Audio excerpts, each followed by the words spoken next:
ভৌতিক সময় এখানে গল্প নয়, ঘটনা শোনানো হয়।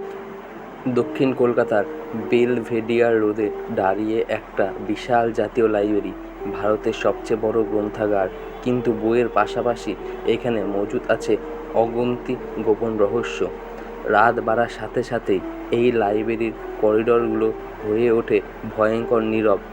যারা রাতের শিফটে কাজ করেছেন তাদের মতে কখনো কখনো বুক শেলফের মাঝে কারোর অদৃশ্য উপস্থিতিতে লক্ষ্য করা যায়।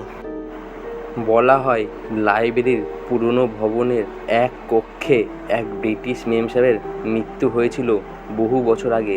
তারপর থেকে বহু ছাত্র গবেষক দাবি করেছেন গভীর রাত্রে পড়াশোনা করতে বসলে পেছন থেকে শোনা যায় মৃদু ফিসফিসানি, যেন কেউ বই পড়ছে। আরও ভয়ঙ্কর বিষয় হলো, বই খুঁজতে গিয়ে অনেকেই টের পেয়েছেন হঠাৎ করে নির্দিষ্ট বই ঠিক তাদের সামনে পড়ে যায়, অথচ সেইখানে আর কেউ থাকে না।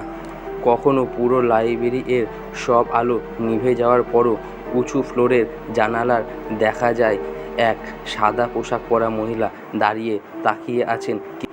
কিন্তু ভেতরে ঢুকলে দেখা যায় সেখানে শুধু ধুলো জমা বই। আজও ওই লাইব্রেরি কেন্দ্র করে অগণিত কাহিনী ছড়িয়ে আছে। বইয়ের গন্ধের সাথে মিশে আছে এক অগণিত ভয়, যেন অতীতের আত্মা এইখানে এখনও নীরবে বই পড়ে।